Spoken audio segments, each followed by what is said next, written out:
앞에 양초를 한번 보시면 우리 대림절의 양초입니다. 오늘은 촛불에 불이 2개가 켜져 있습니다.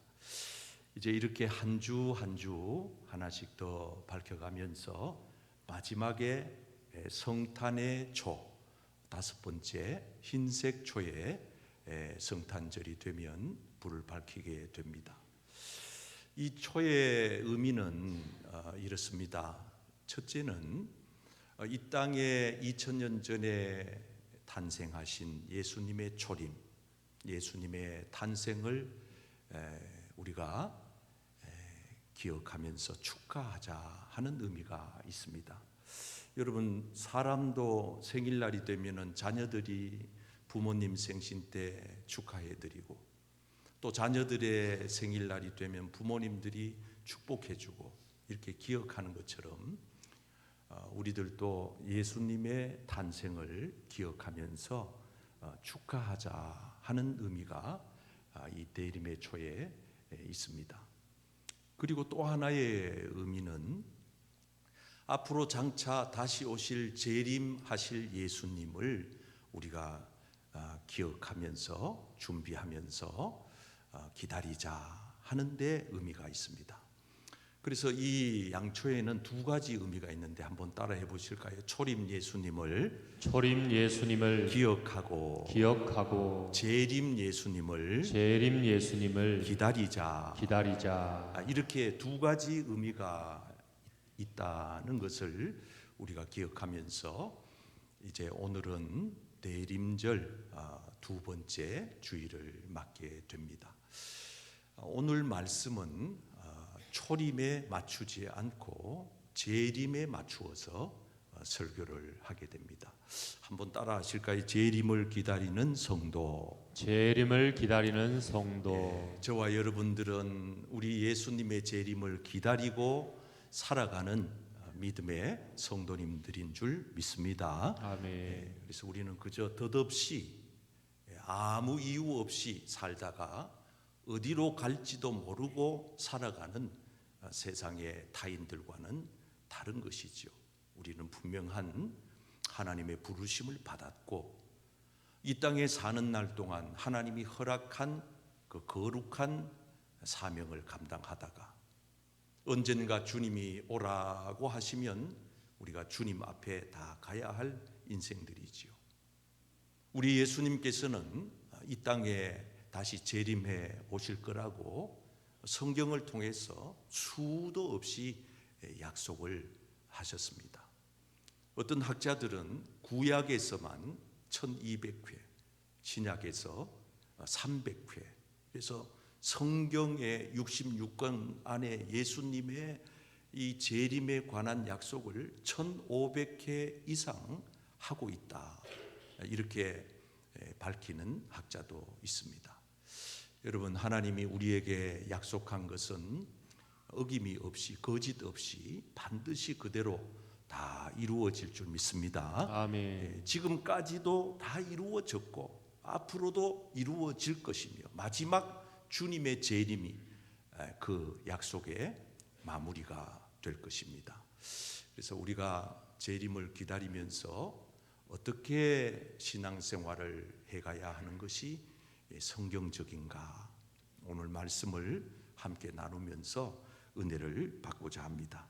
자, 한번 여러분 어깨를 쫙 펴시고 따라 하실까요? 재림을 기다리는 성도는 자신을 바로 알아야 합니다. 오늘 본문 19절의 말씀을 같이 읽어봅니다. 시작. 유대인들이 예루살렘에서 제사장들과 레위인들을 요한에게 보내어 내가 누구냐 물을 때에 요한의 증언이 이러하니라. 아멘. 여러분, 세례 요한을 가리킵니다. 그는 예수님보다가도 6개월 이상 정도 일찍 이 땅에 와서 예수님을 맞이할 준비를 했던 선지자입니다. 사람들이 많이 착각하고 오해를 하게 된 일이 있습니다. 세례 요한이 광야에서 범상치 않는 생활을 하니까 많은 사람들이 저가 그리스도인가 궁금증이 일어났습니다. 그래서 오늘 본문에 보면 제사장 레위인들을 요한한테 보내어서 당신이 도대체 누구냐 이렇게 묻게 됩니다. 여러분, 이 질문에 세례 요한이 답을 이렇게 합니다. 20절, 요한이 드러내어 말하고 숨기지 아니하니. 요한이 아주 당당하게 의심 없이 말을 합니다. 나는 그리스도가 아니다. 여러분, 이 대답 앞에 우리는 참 현대인들은 많이 생각하게 됩니다. 요즘은 아닌 사람들도 맞다 이렇게 주장하는 시대인데, 얼마나 많은 사람들이 아닌 것을 맞는 것처럼 포장해서 말하는 시대인데, 사람들이 오해할 정도로 세례 요한이 범상치 않았는데, 그래서 그리스도가 아닌가 이렇게 오해할 정도였는데, 세례 요한은 나는 그리스도가 아닙니다. 참 얼마나 정직하고 얼마나 겸손한 대답입니까? 사람들이 이렇게 또 물었습니다. 그러면 당신이 엘리야입니까? 구약의 엘리야는 대단한 인물이거든요. 한 시대에 위대한 하나님의 종이었거든. 그럼 그런 사람이냐? 그것도 아니다. 그러면 당신은 선지자냐? 아, 그것도 아니다. 그럼 도대체 당신은 당신에 대하여 뭐라고 생각하느냐? 당신은 누구냐? 나는 누군가? 오늘 세례 요한에게 던진 질문이 오늘 이 시대를 살아가는 저와 여러분들을 향한 주님의 질문입니다. 당신은 누구냐? 그때 세례 요한은 이렇게 말합니다. 오늘 우리가 하나님 앞에 정직히 고백해야 될 대답입니다. 23절입니다. 같이 읽어볼까요? 시작.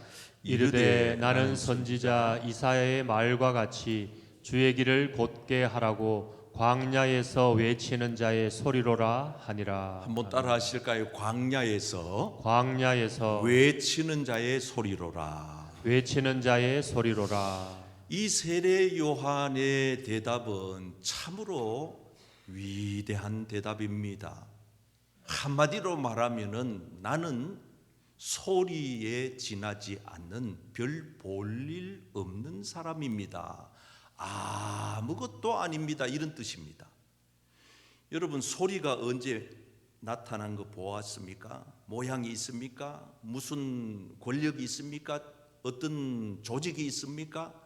어떤 대단함이 있습니까? 소리에는 그냥 음성의 파동으로 그냥 한번 훅 하고 흘러 가버리고 마는 것이 소리입니다. 그러니까 한마디로 말하자면은 세례 요한은 지금 자기 자신을 가리켜 나는 아무것도 아닌 존재입니다 라는 고백이죠.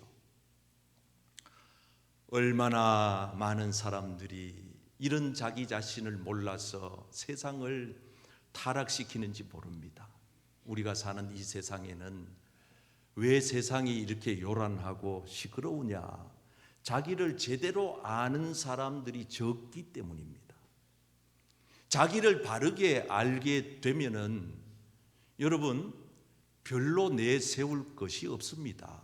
큰 소리 칠 이유도 없습니다. 화려할 것도 없습니다. 대단한 것을 자랑할 이유도 없습니다. 낮아지지요. 더 겸손해지지요. 내가 더 낮아지지 못하여 안타까워하는 이들이 바로 이 세례 요한과 같은 사람입니다. 요한은 심지어 이렇게 고백한 적도 있습니다. 본문 27절에 곧 내 뒤에 오시는 그이라 나는 그의 신발끈을 풀기도 감당하지 못하겠노라. 여러분, 신발끈을 풀 정도의 자격은 어떤 자격입니까? 없습니다. 그냥 아무나 풀 수 있는 겁니다. 그 집에서도 가장 낮은 위치에 있는 하인이나 노예 정도가 주인의 신발을 풀고 묶습니다. 그런데 지금 이 세례 요한은 나는 그런 자격조차도 없는 자라고 고백하는 것입니다. 자기 자신을 제대로 아는 사람들의 특징입니다. 더 낮은 데가 없어? 더 낮아질 수는 없을까? 마치 이 모습은 만 왕의 왕이시며 만 주의 주가 되시고 하나님과 동등한 위치에 계셨던 그분, 우리가 믿고 사랑하는 예수님이 보여주셨던 행동과 같습니다. 얼마나 낮아졌는지, 얼마나 자신을 낮추었는지, 맨 인생의 밑바닥까지 낮아지셨던 예수님이 그렇게 말씀하신가 하고 똑같은 것입니다. 여러분, 거기에서 아마 이 세례 요한은 주님께 인정을 받는 모습을 보게 됩니다. 그렇습니다. 오늘 저와 여러분들이 다시 오실 예수님을 기다리면서 이 땅에 사는 날 동안 더 늦기 전에 여러분 자신을 복음적으로 진리 안에서 바르게 깨닫는 은혜가 있으시기를 축복합니다. 아멘. 이게 근데 쉬운 게 아니에요. 왜 쉬운 게 아니냐 하면은 이거는 신적 개입이 있어야 됩니다. 여러분, 인생이 이 땅에 태어나 가지고 한 생에 사는 날 동안 제 잘난 맛에 삽니다. 다들 대단하다 그래요. 다들 훌륭타 그래요. 다들 자기 힘을 과시하고 싶고 더 높아지려고 안간 힘을 씁니다. 그런데 우리 인생이 정직히 하나님 앞에 1대1로 딱 대면해서 자신을 발견하고 나면 아주 인생에 새로운 반전이 일어납니다. 급격한 변화가 오게 됩니다. 이런 변화의 과정을 우리는 구원받는 자의 첫 관문으로 보는 것입니다. 우리가 잘 아는 사도 바울, 그가 한 생애에 얼마나 대단한 인물이었습니까? 그는 원래 이름이 사울이었습니다. 큰 자라는 뜻이에요. 대단히 큰 자예요. 그는 대단히 화려했어요. 전적이 그는 이력서에 쓸 내용이 참 많았던 사람이에요. 그래서 그가 예수님을 인격적으로 만나기 전에 자기 자신을 소개한 프로필이 여기 나오는데 이런 것이었어요. 나는 적어도 이 정도 사람이다. 자기를 과시하기 시작하는데 나는 8일 만에 할례를 받은 사람입니다. 여러분, 8일 만에 할례 받았다는 것은 이거는 정통 유대인을 말하는 겁니다. 나실린이다. 구별됐다. 나는 선밀이다. 나는 특별하다. 이 세상의 민초들과는 나는 아주 격이 수준이 달라. 그런 정도의 표현입니다. 그뿐만 아니라 나는 이스라엘 족속이며 베냐민 지파다. 이거는 이 혈통 자체가 왕통이다 이 뜻입니다. 베냐민 지파라고 하는 것은 왕의 혈통을 타고났다 이 뜻이에요. 나는 피가 다르다는 거예요. 히브리인 중에서도 최고의 엘리트 히브리인이었고 율법으로서는 완벽히 613가지의 율법 조항을 지켜내는 정통 바리새인이었다. 이게 예수님을 인격적으로 만나기 전에 사울이라고 하는 사람이 자기 자신에 대하여 소개한 내용입니다. 뭐 누가 뭐라 그럴 것도 없어요. 다 맞는 얘기니까. 그러나 이 프로필 안에서 하나님의 은혜란 없습니다. 신적 개입은 없습니다. 하나님께서 그런 사람을 들어서 쓰지는 않습니다. 그러면 언제 그가 달라졌습니까? 우리가 잘 아는 대로 다메섹 도상에서 예수님을 인격적으로 만나는 신비로운 체험을 했습니다. 여러분, 그리스도인들은 자기만의 신비로운 체험이 있어야 하는 겁니다. 이런 체험이 없는 사람들이 수두룩합니다. 이게 오늘날 이 한국 교회의 한계점입니다. 그리고 구원을 못 받는 거죠. 교회 와서 종교 행위만 하는 겁니다. 여러분, 그가 다메섹 도상에서 예수님을 인격적으로 만난 다음부터 자기 자신에 대해서 어떻게 소개하는지 한번 보여드릴까요? 프로필이 달라졌습니다. 첫째, 나는 만삭되어 나지 못한 자입니다. 이 얘기는 무슨 얘기냐 하면 나는 칠삭둥이 팔삭둥이, 나는 덜난 인간이다 이 말이에요. 덜된 인간이다, 모자라는 인간이다, 이런 표현입니다. 아니 사실 조금 전 프로필과 대조해서 비교해 보면은 엄청난 변화 아니에요. 급격한 변화입니다. 이거는 신적인 개입이 없이는 불가능한 자기 고백입니다. 한술 더 떠서 그는 이렇게 얘기합니다. 나는 사도 중에 가장 작은 자다. 여러분, 이런 표현은 자기의 신념으로는 할 수 없는 표현입니다. 하나님의 은혜가 위로부터 임하기 전에는 도저히 이런 고백이 나올 수가 없습니다. 가장 작은 자다. 요즘은 서로 큰 자라고 자랑하기 바쁜 시절인데 요만큼만, 유치원 아이들도 요만큼만 잘난 게 있으면 자랑하는데, 사도 바울은 예수님을 인격적으로 만나서 완전히 달라진 겁니다. 최고의 극치는 마지막 죽음을 앞두고 그가 남긴 고백입니다. 한번 같이 읽어볼까요? 시작. 미쁘다 모든 사람이 받을 만한 이 말이여, 그리스도 예수께서 죄인을 구원하시려고 세상에 임하셨다 하였도다. 죄인 중에 내가 괴순이라. 한번 따라할까요? 내가 죄인 중에 괴수다. 죄인 중에 괴수다. 여러분, 이거는 사도 바울만의 고백으로 끝나면 안 됩니다. 오늘날 그리스도인들이 모두 하나같이 하나님 앞에 드려야 할 고백입니다. 나는 죄인 중에 괴수입니다. 가장 큰 죄인. 다시 말하면 죄인 중에서도 우두머리, 죄인 중에서도 가장 큰 죄인, 그런 표현입니다. 그러니까 이 정도 자기 자신을 고백하고 나면 별로 할 말이 없습니다. 그때부터는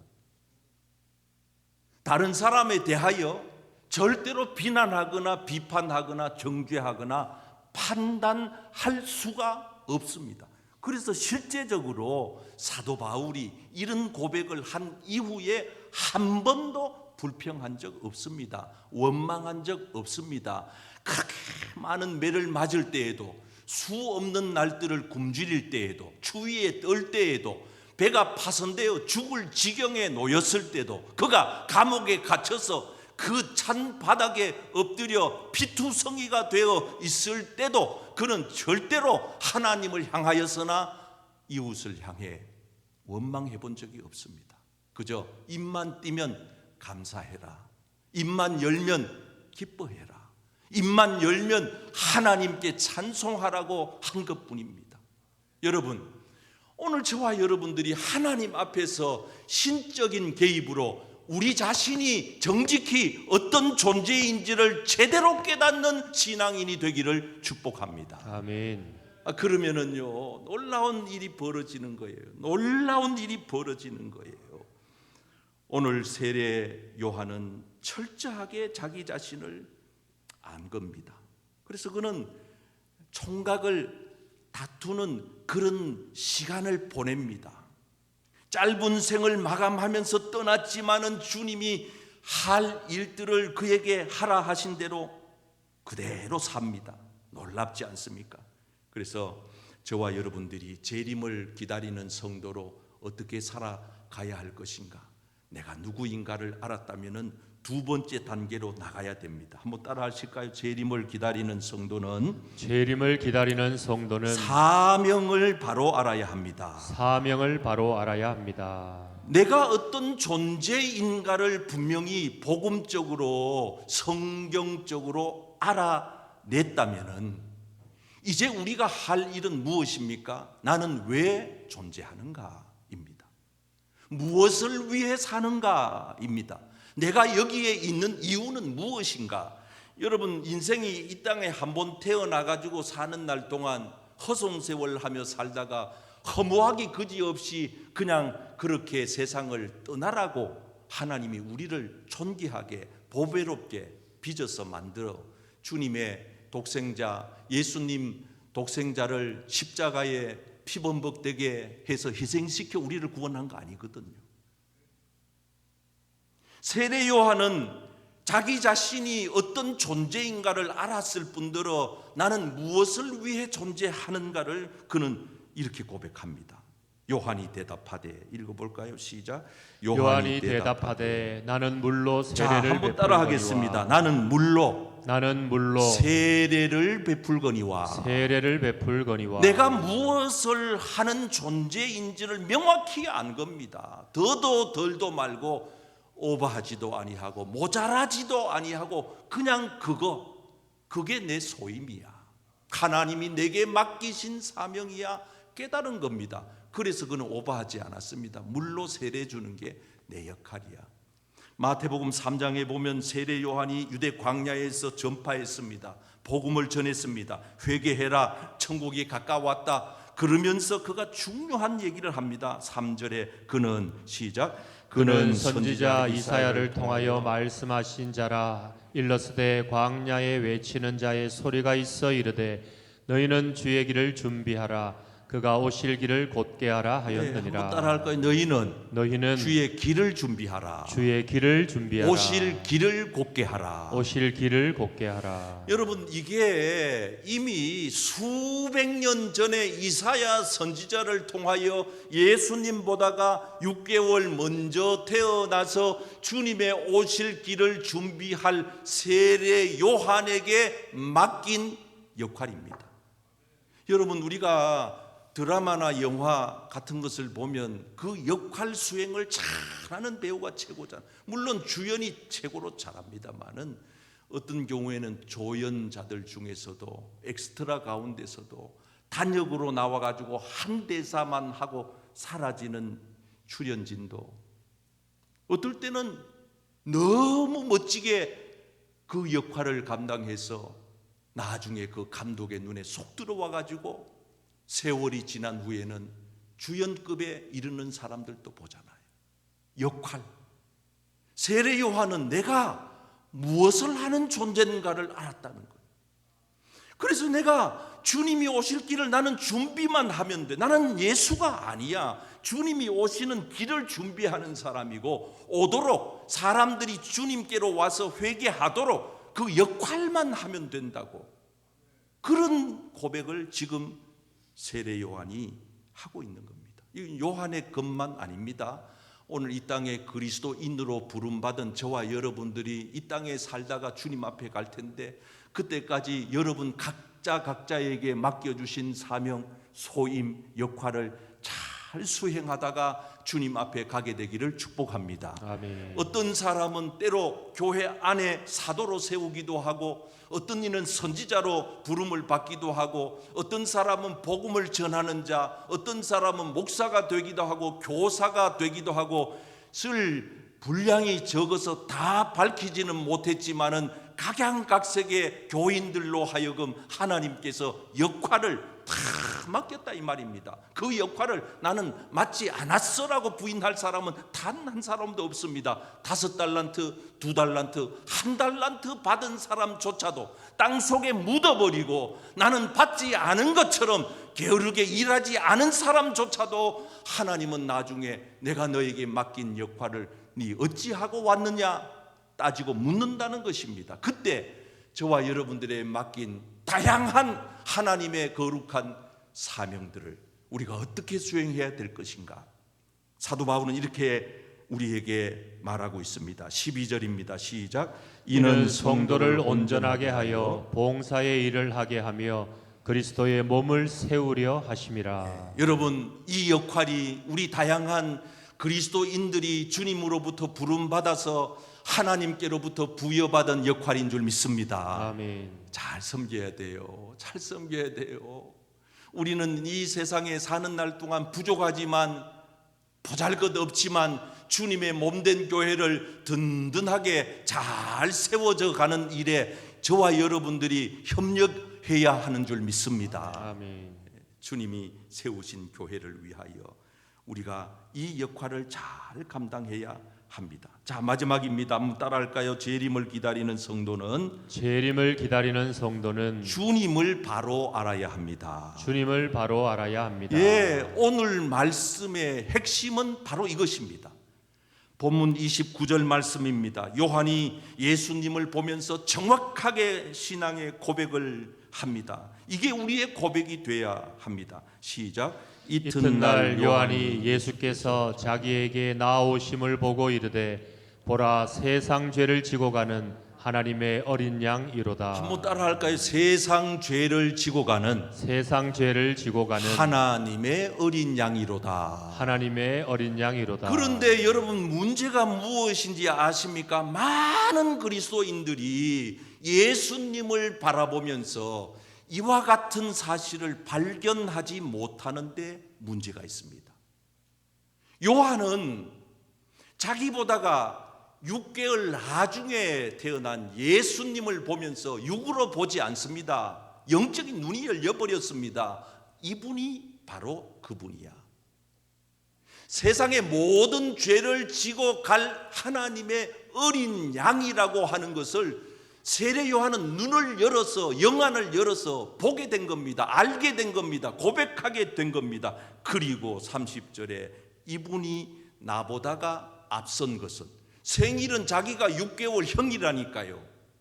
그런데 지금 6개월 동생 된 예수님이 나보다가 앞선 이유가 뭐냐? 먼저 계셨기 때문이다. 이게 얼마나 위대한 고백이에요. 예수님은 이미 창조 전에 성부 하나님과 함께, 성령님과 함께 삼위일체로 계셨던 분입니다. 아멘. 이미 창조 사역에 동참하셨던 분이 성자 예수님이십니다. 그분이 우리를 살리려고 우리의 죄를 용서하시고 우리의 죄값을 대신 지불하시고 우리를 죄 가운데서 건져 구원하시려고 인간의 몸을 입고 이 땅에 오셨다, 그 말입니다. 아멘. 그런데 많은 사람들이 예수님을 어떻게 보느냐? 경제 대통령으로 봅니다. 한 번은 예수님께서 보리떡 5개와 물고기 2마리로 5,000명을 먹이고 12바구니를 거두게 된 사건이 일어납니다. 많은 군중들이 일어나서 예수님을 향하여 이렇게 요청합니다. 당신 우리의 임금이 되어주세요. 한번 읽어보세요. 이게 중요한 말씀입니다. 그러므로 시작. 그러므로 예수께서 그들이 와서 자기를 억지로 붙들어 임금으로 삼으려는 줄 아시고 다시 혼자 산으로 떠나가시니라. 왜 당시의 사람들은 예수님을 임금으로 삼으려 했을까요? 그거 당연한 거지요. 저런 분이 대통령이 되면은 모든 경제는 끝장났다. 모든 먹고 사는 문제는 끝난다. 여러분, 보리떡 5개, 물고기 2마리 정도로 5,000명을 먹이고도 12바구니를 남길 정도의 능력이시면 뭘 못하겠어요? 그래서 경제 대통령으로 삼으려고 추대를 하려고 하니까 예수님이 어떻게 하셨다는 겁니까? 거기에는 예수님이 아무 관심이 없어요.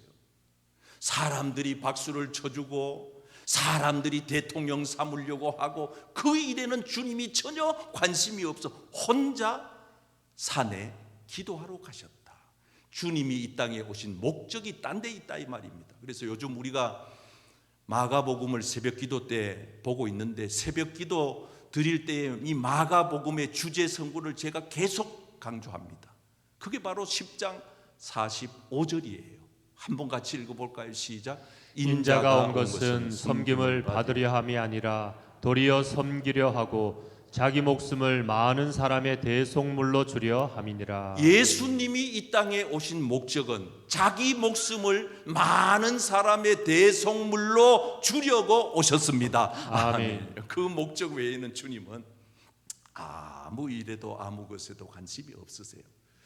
예수님은 유독 많은 병자들을 고치셨지요. 치료하는 일이 참 다반사였습니다. 요즘 같으면 어땠을까요? 여러분, 어느 지역에 어떤 용한 의사가 어떤 병이든지 다 고친다 그러면 그 의사 그냥 두겠어요?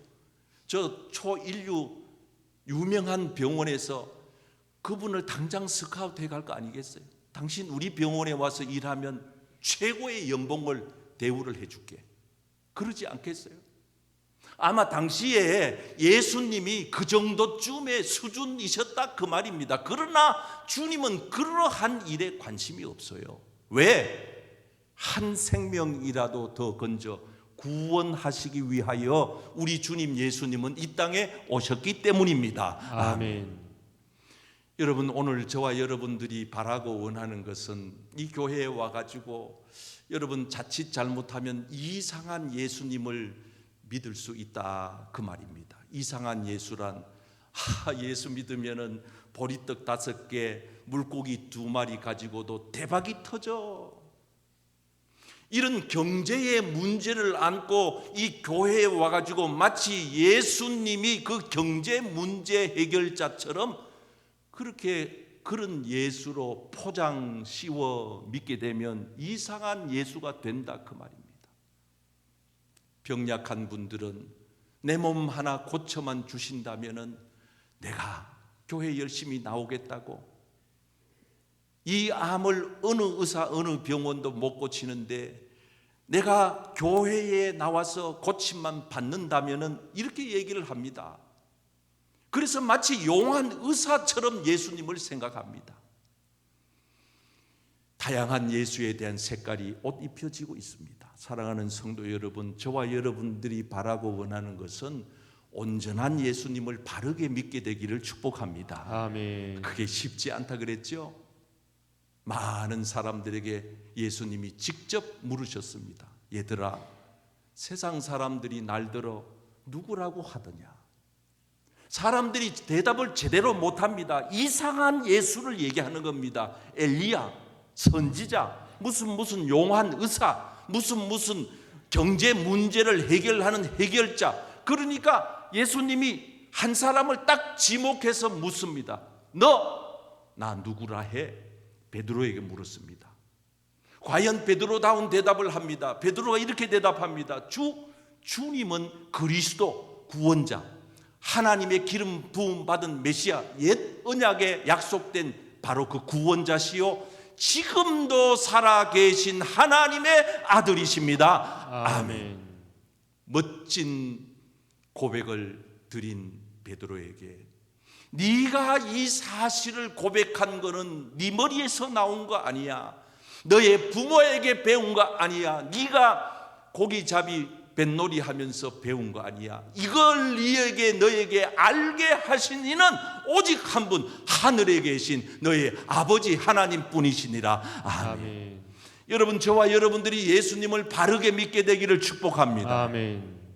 교회는 왜 오느냐? 예수님을 바로 알고 믿기 위해 오는 것입니다.